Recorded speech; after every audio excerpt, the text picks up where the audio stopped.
Ito yung turtle nga nakuha sa topit sa ilalim ng lupa.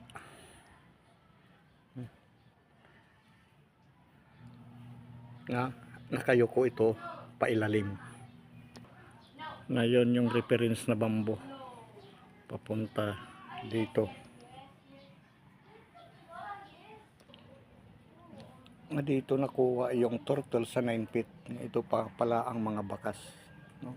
Kino-continuous pa dito yung may chemical layering na Makati nga lupa. Kaya pina-extract muna ito. At pagkatapos ng 2 feet ay ito na ang sumunod na turtle box goldstone.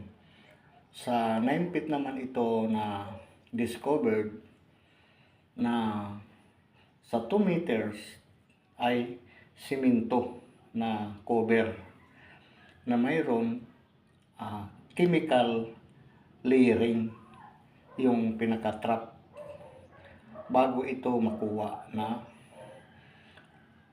turtle box na bato. Bago tayo magpapatuloy, sana nasa mabuti tayong kalagayan at saan man tayo sulok sa mundo. At sa mga nanonood, mga viewer, at ito ngayon ang ating natagpuan na isang stone na hugis pagong. Sa atin pinapakita ngayon itong discovery content na malitla natin na channel ay kung ano lang ang ating natatagpuan sa ating mahabang paglalakbay at kung ano ang ating nakita, yun lang ang may papalabas ngayon na atin masilayan. Ito ngayon, no, kaano ba ito kahalaga na bakit pa natin ito pakita o vlog na bato na wala man lang saysay kung titingnan natin. Pero sa how many million o ilang tao sa mundo ay hindi ito makikita kung hindi ito na-discover. Kaya atin ngayon nasilayan na may mahalaga ito na kasaysayan.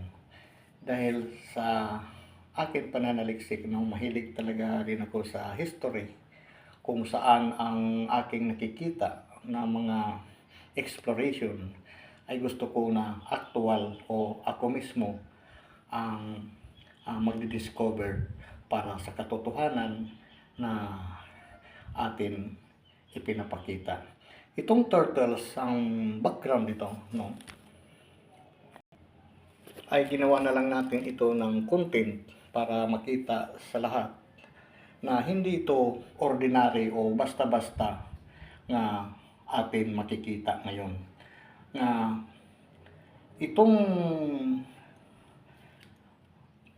bato na ito ay ginsecurityhan ito ng chemical na Makati nga lupa 2 meters bago ito nakuha.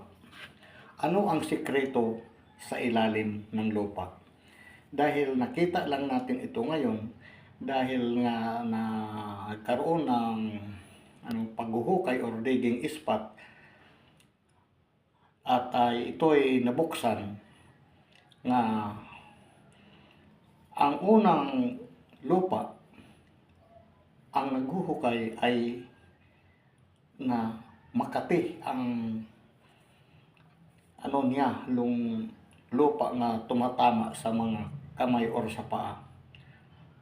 Kaya hindi muna ito na-approach ng ilang months at hindi naabot.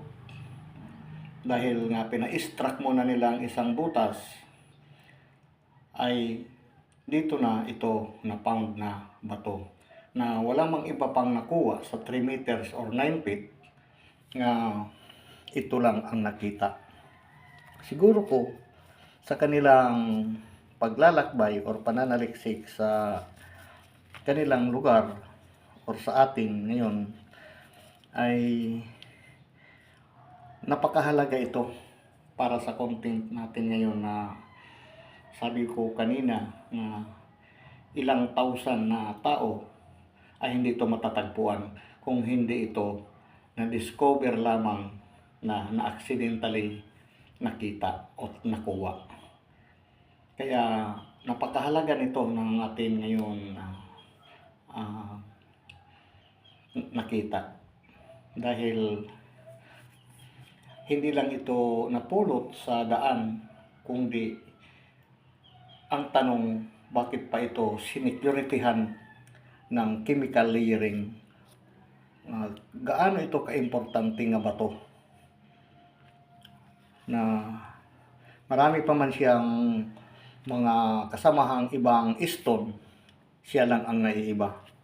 Dahil nga sa sign sa taas na turtle, na posible may kayamanan sa ilalim pa nito, na ito lang muna ang na-found sa mga nagdidiging doon sa area kung saan nakita natin ngayon ito at na-discover na kakaibang hugis nito, na mayroon siyang gold at black, no?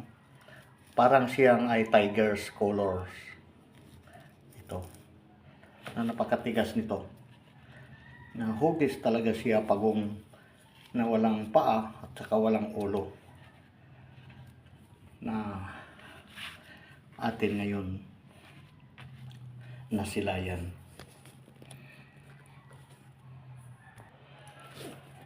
At ngayon, sa mahilig tayo sa makasaysayan or history, no? Ito ngayon ang atin na i-vlog. At marami pang sa susunod nating paglalakbay at pananaliksik na ating makikita. Ang tanong kung gawa kaya ito ng tao or kalikasan. Hanggang dito na lang si Green Discovery. At marami po salamat sa panonood at subscriber sa munting channel na ito. At marami pa tayong matutunghayan sa ating pagbabalik. Bye-bye! Wow, amazing!